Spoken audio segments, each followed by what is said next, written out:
ನಮಸ್ತೆ ಸ್ನೇಹಿತರೆ, ಇವತ್ತು ನಾವು ಪ್ರಥಮ BA ಮತ್ತು BComನವರಿಗೆ ಇರುವಂತಹ ಇಂಗ್ಲೀಷನ್ನು ನೋಡುವ. ಇದುವರೆಗೆ ನಾವು ಎಲ್ಲ ರೀತಿಯ ಪದ್ಯಗಳನ್ನು ಅಂದರೆ ಪೊಯಿಟ್ರಿ ಭಾಗದಿಂದ ಎಲ್ಲ ಪದ್ಯಗಳ ಸಾರಾಂಶವನ್ನು ಕನ್ನಡದಲ್ಲಿ ತಿಳ್ಕೊಂಡಿದ್ದೇವೆ. ಇನ್ನು ನಾವು ಪಾಠಗಳಲ್ಲಿ ನೋಡುವ. ಪಾಠಗಳಲ್ಲಿ ಬರುವಂತಹ ಕೆಲವೊಂದು ಮುಖ್ಯವಾಗಿರುವಂತಹ ಪಾಠಗಳನ್ನು ನೋಡ್ತಾ ಹೋಗುವ. ಅದರಲ್ಲಿ ಮೊದಲನೇದಾಗಿ ಆಫ್ ಸ್ಟಡೀಸನ್ನು ನೋಡುವ. ಇದರಲ್ಲಿ 3 ತುಂಬಾ ಮುಖ್ಯವಾಗಿರುವಂಥದ್ದು ladies head dresses, Joseph Addison ಬರೆದಿರುವಂಥವರು, ದ ನೆಕ್ಲೆಸ್ ಉಂಟು, ಆಮೇಲೆ ಗಲಿವರ್ ಟ್ರಾವೆಲ್ಸ್. ಇದು 3 ಇದೆಯಲ್ಲ, ಅದು ತುಂಬಾ ಇಂಪಾರ್ಟೆಂಟ್ ಆಗಿರುವಂಥದ್ದು. ಆಫ್ ಸ್ಟಡೀಸ್ ಕೂಡ ಸ್ವಲ್ಪ ಇಂಪಾರ್ಟೆಂಟ್ ಆಗಿರ್ತದೆ, ಅದನ್ನು ಕೂಡ ನಾವು ಸ್ವಲ್ಪ ನೋಡ್ತಾ ಹೋಗುವ. ಇವಿಷ್ಟು ಪಾಠವನ್ನು ನಾನು ನಿಮಗೆ ಕನ್ನಡ ಸಮ್ಮರಿಯನ್ನು ತಿಳಿಸ್ತಾ ಹೋಗ್ತೇನೆ. ಹಾಗೆಯೇ ಇದರ ಎಲ್ಲ PDF ತುಂಬ ಜನ ಎಂತ ಮಾಡ್ತಾ ಇದ್ದೀರಾ, PDF ಕೊಡಿ, ಅದರ PDF ಹಾಕಿ ಅಂತ ಕೇಳ್ತಾ ಇದ್ದಾರೆ. ನಾನು ಯಾವುದೇ ರೀತಿಯ ನೋಟ್ಸ್ ಅಂತ ಮಾಡಲಿಲ್ಲ. ಇಂಗ್ಲೀಷಿಗಾಗಿರ್ಬೋದು ಅಥವಾ ಇತರ ಯಾವುದೇ ಸಬ್ಜೆಕ್ಟಿಗಾಗಿರ್ಬೋದು ನಾನು ಪ್ರತ್ಯೇಕವಾದ ನೋಟ್ಸ್ ಅಂತ ಮಾಡಲಿಲ್ಲ. ಹೆಚ್ಚಿನ ಒಂದು ವಿಷಯವನ್ನು ಕೂಡ ನಾನು ಟೆಕ್ಸ್ಟ್ ಬುಕ್ಕಲ್ಲಿ ಅದನ್ನು ಓದಿರುವಂಥದ್ದು. ಹಾಗೆಯೇ ಈ ಇಂಗ್ಲೀಷ್ ಕೂಡ ನಾನು ಕೆಲವೊಂದು ಸಮ್ಮರಿಯನ್ನು ಇಂಗ್ಲೀಷ್ ಬುಕ್ಕಲ್ಲಿ ಅಂದರೆ ಅವರು ಕೊಟ್ಟಿರುವಂತಹ ಸಮ್ಮರಿಯನ್ನೇ ಓದ್ಕೊಂಡಿರುವಂಥದ್ದು. ನೋಡಿ, ಈ ಒಂದು ಆಫ್ ಸ್ಟಡಿ ನೋಡಿ, ಫ್ರಾನ್ಸಿಸ್ ಬೇಕನ್ ಬರೆದಿರುವಂತಹ ಆಫ್ ಸ್ಟಡಿ ಇಲ್ಲಿಂದ ಆರಂಭ ಆಗ್ತದೆ. ಯಾರಿಗೆಲ್ಲ ಇದುವರೆಗೆ ಪುಸ್ತಕಗಳು ಸಿಗಲಿಲ್ಲ, ಇದರಲ್ಲೇ ನೋಡ್ಕೊಳ್ಳಿ, ಸ್ವಲ್ಪ ಓದ್ಕೊಳ್ಳಿ. ಅದನ್ನು ನೋಡಿ, ಆಫ್ ಸ್ಟಡೀಸ್ ಫ್ರಾನ್ಸಿಸ್ ಬೇಕನ್ ಅವರು ಬರೆದಿರುವಂಥದ್ದು. ಆಫ್ ಸ್ಟಡಿ ಅಂತ ಹೇಳಿದ ಕೂಡಲೇ ಇದು ಯಾವ ವಿಷಯದ ಬಗ್ಗೆ ಇದೆ, ಇದರ ಕಥಾವಸ್ತು ಏನು ಅಂದರೆ ಕಲಿಯುವಂಥದ್ದು, ವಿದ್ಯಾಭ್ಯಾಸ. ಸ್ಟಡೀಸ್ ಅಂದರೆ ಒಂದು ಕಲಿಕೆ, ವಿದ್ಯಾಭ್ಯಾಸದ ಬಗ್ಗೆ, ಒಂದು ಕಲಿಕೆಯ ಬಗ್ಗೆ ಇಲ್ಲಿ ಫ್ರಾನ್ಸಿಸ್ ಬೇಕನ್ ಅವರು ಏನು ಹೇಳ್ತಾರೆ, ಯಾವೆಲ್ಲ ವಿಷಯವನ್ನು ಇಟ್ಕೊಂಡು ಅವರು ಕಲಿಕೆಯನ್ನು ವಿವರಿಸ್ತಾ ಇದ್ದಾರೆ ಅಂತ ನಾವು ನೋಡ್ತಾ ಹೋಗುವಂಥದ್ದು. ಆಫ್ ಸ್ಟಡಿ ಅಂತ ಹೇಳಿದ ಕೂಡಲೇ ನಮಗೆ ನೆನಪಾಗಬೇಕು, ಇದೊಂದು ಕಲಿಕೆಯ ಬಗ್ಗೆ, ಸ್ಟಡಿಯ ಬಗ್ಗೆ ಹೇಳ್ತಾ ಇರುವಂಥದ್ದು. ಅವರು 5 ಪಾಯಿಂಟ್ಸ್ಗಳಲ್ಲಿ ಈ ಒಂದು ಕಲಿಕೆಯ ಬಗ್ಗೆ ಹೇಳ್ತಾ ಹೋಗ್ತಾರೆ. ನೋಡಿ, ಈ ಒಂದು ಸಮ್ಮರಿಯನ್ನು ಓದಬೇಕಾದ್ರೆ ಇಂಗ್ಲೀಷ್ ಸಮ್ಮರಿ ಎಲ್ಲಿದೆ ಅಂತ ಕೇಳಿದರೆ ನಾನು ಓದಿರುವಂಥದ್ದು ಇದರಲ್ಲೇ ಪುಟ ಸಂಖ್ಯೆ 64ರಲ್ಲಿದೆ. ನೋಡಿ, ಅನಾಲಿಸಿಸ್ ಅಂತ ಇದೆ. ಅದರಲ್ಲಿ ಅದು ಸಂಪೂರ್ಣವಾದ ಅವರ ಈ ಒಂದು ಆಫ್ ಸ್ಟಡಿಯ ಸಮ್ಮರಿಯನ್ನೇ ಕೊಟ್ಟಿದ್ದಾರೆ. ತುಂಬನೇ ಸುಲಭ ಇದೆ, ಅದನ್ನು ನೋಡ್ತಾ ಹೋಗಿ. ಪಾಯಿಂಟ್ಸನ್ನು ನೀವು ಪಾಯಿಂಟ್ಸ್ ಬುಕ್ಕಲ್ಲಿ ಆದರೂ ಬರ್ಕೊಳ್ಳಿ ಅಥವಾ ನಿಮ್ಮ ಪುಸ್ತಕದಲ್ಲಿ ಆದರೂ ಬರ್ಕೊಳ್ಬೋದು. ನಾನು ನನ್ನ ಅನುಕೂಲಕ್ಕಾಗಿ ಕನ್ನಡದಲ್ಲಿ ಇಲ್ಲಿ ಈ ರೀತಿ ಬರ್ಕೊಂಡಿರುವಂಥದ್ದು. ಆ ರೀತಿಯಾಗಿ ಓದಿದರೆ ನಮಗೆ ಇಂಗ್ಲೀಷ್ನಲ್ಲಿ ಓದಬೇಕಾದ್ರೆ ಸುಲಭ ಆಗ್ತದೆ ಎನ್ನುವ ಒಂದು ಕಾರಣದಿಂದ ನಾನು ಆ ರೀತಿ ಮಾಡ್ತಾ ಇರುವಂಥದ್ದು. ಇದರಲ್ಲಿ 1.5 ಪುಟದಷ್ಟು ಸಮ್ಮರಿ ಕೊಟ್ಟಿದ್ದಾರೆ. ನೋಡಿ, ಇದೇ ಸಮ್ಮರಿಯನ್ನು ಓದ್ತಾ ಹೋಗಿ. ಇದು ತುಂಬಾ ಸುಲಭ ಇದೆ, ಅಂದರೆ ಒಮ್ಮೆ ಅರ್ಥ ಮಾಡಿಕೊಂಡ್ರೆ ಆಮೇಲೆ ನಮಗೆ ಬರಿತಾ ಹೋಗ್ಬೋದು. 2-3 ಸಲ ಅದನ್ನೇ ಓದ್ಕೊಂಡ್ರೆ ಆಯಿತು. ಇದನ್ನೇ ನಾವು ಸಮ್ಮರಿಯಾಗಿ ತಗೊಳ್ಳಿ. ಈಗ ನಾವು ಕನ್ನಡದಲ್ಲಿ ಅದರ ಸಾರಾಂಶವನ್ನು ತಿಳ್ಕೊಳ್ಳುವ. ಫ್ರಾನ್ಸಿಸ್ ಬೇಕನ್ ಅವರು ಕಲಿಕೆಯ ಬಗ್ಗೆ, ವಿದ್ಯಾಭ್ಯಾಸದ ಬಗ್ಗೆ ಹೇಳ್ತಾ ಹೋಗ್ತಾರೆ.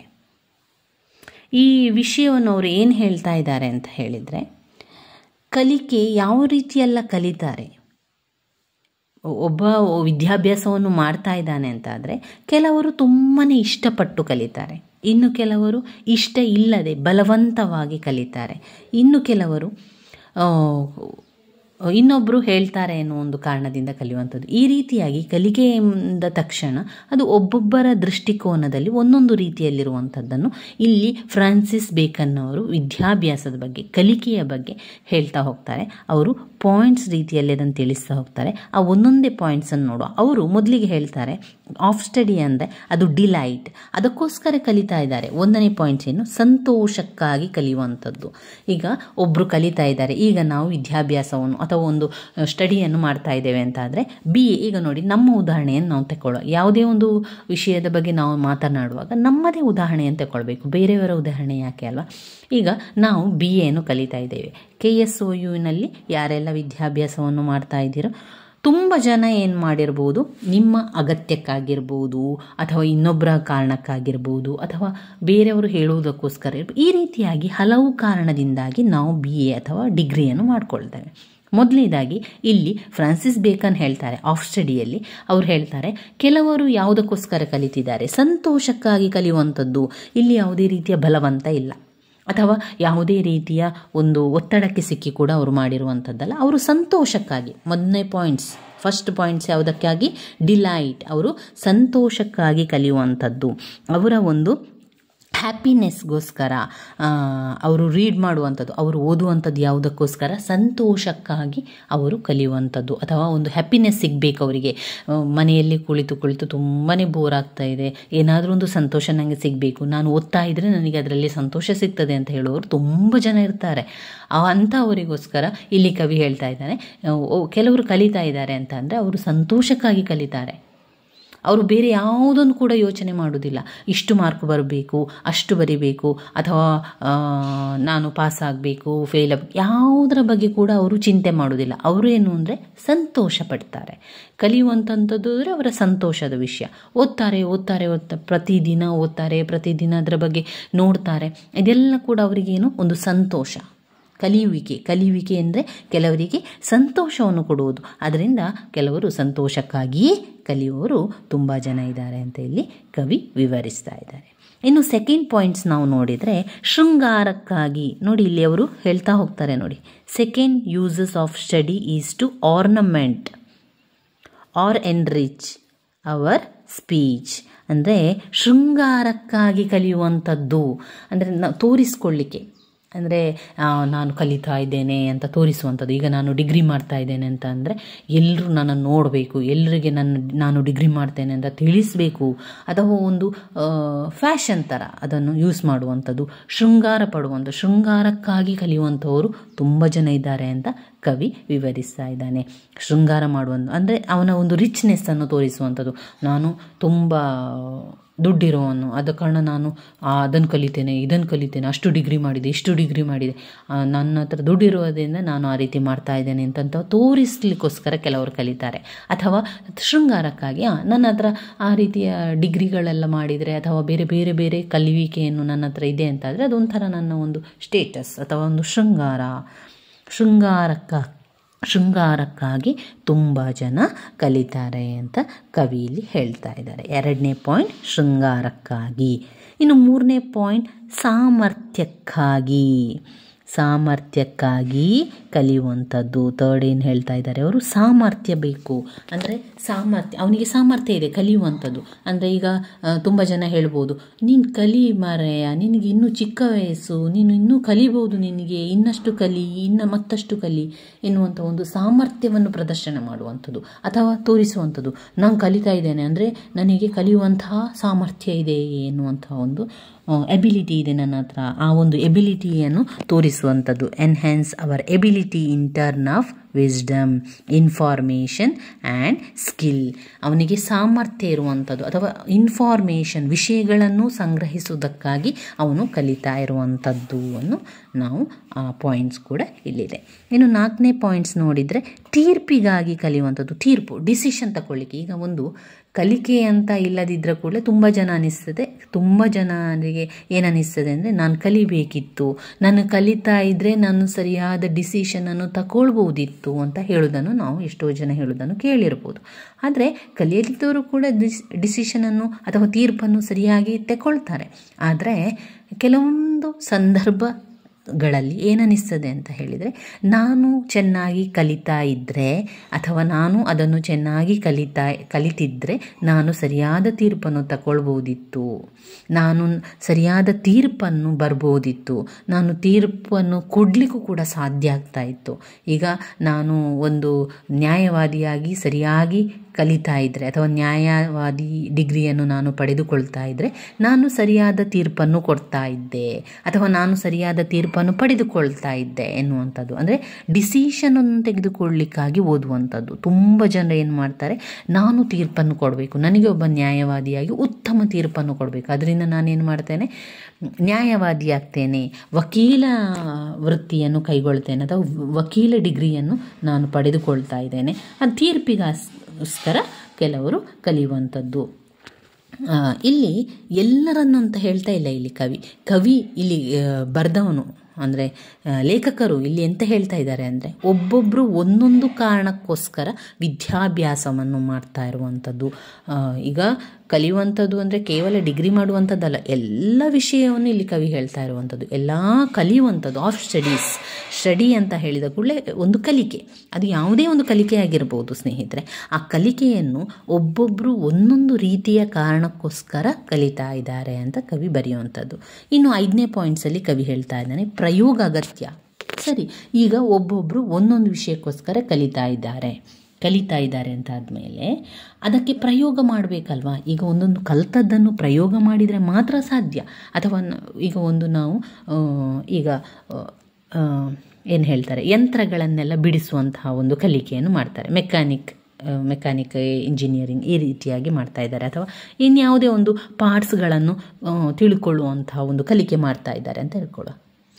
ಅದನ್ನು ಪ್ರಯೋಗ ಮಾಡಿದರೆ ಮಾತ್ರ ಅವನಿಗೆ ಅದರ ಬಗ್ಗೆ ಸರಿಯಾಗಿ ಪ್ರಾಕ್ಟಿಕಲ್ ಬೇಕಲ್ಲಿ. ಈಗ ಒಂದು ವಿಷಯವನ್ನು ಕಲಿತಾ ಇದ್ದೇವೆ ನಾವು, ಕಲಿತಾ ಅಲ್ಲಿ ಪ್ರಾಕ್ಟೀಸ್ ಇಲ್ಲದಿದ್ದರೆ ಆ ಕಲಿಕೆ ವ್ಯರ್ಥ ಅಲ್ವೇ. ಈಗ ಡಾಕ್ಟ್ರ್ ಕಲಿತೇವೆ, ಡಾಕ್ಟರಿಗೆ ಅದಕ್ಕೆ ತಕ್ಕಂಥ ಪ್ರಯೋಗಗಳು ಮಾಡಬೇಕು, ಅಥವಾ ಅದಕ್ಕೆ ಪ್ರಾಕ್ಟೀಸ್ ಅಗತ್ಯ. ಈಗ ನಾವು ಪುಸ್ತಕದಲ್ಲಿ ಈ ರೀತಿಯ ಮದ್ದುಗಳನ್ನು ಕೊಡಬೇಕು, ಈ ರೀತಿ ಮದ್ದುಗಳಿಂದ ಈ ರೀತಿಯ ತೊಂದರೆಗಳಾಗ್ತದೆ, ಎಫೆಕ್ಟ್ ಆಗ್ತದೆ, ಈ ರೀತಿಯ ಪರಿಣಾಮಗಳಾಗ್ತದೆ ಅಂತ ಎಲ್ಲ ಓದ್ತೇವೆ, ಪರೀಕ್ಷೆ ಬರಿತೇವೆ. ಆದರೆ ಯಾವಾಗ ನೀನು ಪ್ರಾಕ್ಟಿಕಲ್ ಆಗಿ ಮಾಡಿ ಪ್ರಯೋಗವನ್ನು ಮಾಡಬೇಕು, ಒಬ್ಬ ರೋಗಿಗೆ ಅದನ್ನು ಕೊಟ್ಟು, ಅಥವಾ ಒಬ್ಬ ರೋಗಿಗೆ ಈ ರೀತಿಯ ಕಡಿಮೆ ಆಯಿತು, ಹೆಚ್ಚಾಯಿತು, ಅದಕ್ಕೆ ಸಂಬಂಧಪಟ್ಟಂಥ ಎಫೆಕ್ಟ್ ಆಯಿತು, ಅದಕ್ಕೆ ಇನ್ನು ಪ್ರತಿಯಾಗಿ ಏನು ಕೊಡಬೇಕು ಎನ್ನುವಂಥದ್ದೆಲ್ಲ ಇದೆಯಲ್ಲ, ಅದೆಲ್ಲ ಪ್ರಯೋಗ ಮೂಲಕ ಆಗಬೇಕು. ಪ್ರಯೋಗ ಅಗತ್ಯ. ನಾವು ಕಲ್ತದ್ದನ್ನು ಪ್ರಯೋಗ ಮಾಡಿದರೆ ಮಾತ್ರ ಅದು ಯಶಸ್ಸು ಸಿಗಲಿಕ್ಕೆ ಸಾಧ್ಯ. ಅಥವಾ ಅದರಲ್ಲಿ ಏನು ತೊಂದರೆಗಳಿದೆ ಅಂತ ತಿಳ್ಕೊಳ್ಬೇಕು ಅಂತಾದರೆ ಆ ಕಲ್ತದ್ದನ್ನು ಪ್ರಯೋಗ ಮಾಡಬೇಕು. ಈಗ ಉದಾಹರಣೆಗೆ ನಾನು ಒಂದು ಅಡಿಗೆಯನ್ನು ಕಲಿತೇನೆ ಅಂತ ಹೇಳ್ಕೊಳ್ಳಿ. ಯಾವುದೋ ಒಂದು ರೊಟ್ಟಿ ಮಾಡುವಂಥ ವಿಧಾನ ನನಗೆ ಗೊತ್ತಿಲ್ಲ. ರೊಟ್ಟಿ ಮಾಡುವ ವಿಧಾನವನ್ನು ಇನ್ನೊಬ್ಬರ ಕೈಯಲ್ಲಿ ಕೇಳಿಸ್ಕೊಳ್ಳುವಂಥದ್ದು, ಅದು ನಾನು ಕಲಿತೇನೆ. ಕಲಿತ ನಂತರ ನಾನಲ್ಲಿ ಪ್ರಯೋಗ ಮಾಡಿದರೆ ಮಾತ್ರ ನನಗೆ ಅದರ ಎಷ್ಟು ಹದ ಮಾಡಿಕೊಳ್ಬೇಕು, ಅದನ್ನು ಎಷ್ಟು ಬೇಯಿಸಬೇಕು, ಅಥವಾ ಯಾವ ರೀತಿ ಹಿಟ್ಟನ್ನು ಕಲಸ್ಕೊಳ್ಬೇಕು ಅಂತೆಲ್ಲ ಗೊತ್ತಾಗೋದು ಯಾವಾಗ ಅಂದರೆ, ಎಲ್ಲ ವಿಷಯ ಗೊತ್ತಿರ್ತದೆ, ಆದರೆ ಸರಿಯಾದ ಒಂದು ಅದನ್ನು ಕಲಿತದ್ದು ಸರಿಯಾಗಿರಬೇಕು ಅಂತಾದರೆ ಪ್ರಯೋಗ ಅಗತ್ಯ. ನಾವು ಅದನ್ನು ಪ್ರಯೋಗ ಮಾಡಿದರೆ, ಪ್ರಾಕ್ಟೀಸ್ ಮಾಡಿದರೆ ಮಾತ್ರ, ಅಥವಾ ಪ್ರಾಕ್ಟಿಕಲ್ ಆಗಿ ಅದರ ಪ್ರಯೋಗ ಮಾಡಿದರೆ ಮಾತ್ರ ಅದರ ಒಂದು ಪ್ರಯೋಜನ ನಮಗೆ ಸಿಗ್ತದೆ. ಅದರಿಂದ ಏನು ತೊಂದರೆ ಉಂಟಾಗ್ತದೆ, ಅದರ ಲಾಭಗಳೇನು ಎಲ್ಲ ಗೊತ್ತಾಗಬೇಕಾದ್ರೆ ನಾವು ಕಲ್ತಂದಂತನ್ನು ಪ್ರಯೋಗ ಮಾಡೋದು ತುಂಬಾ ಅಗತ್ಯ ಅಂತ ಇಲ್ಲಿ ಲೇಖಕರು ಹೇಳ್ತಾ ಇರುವಂಥದ್ದು.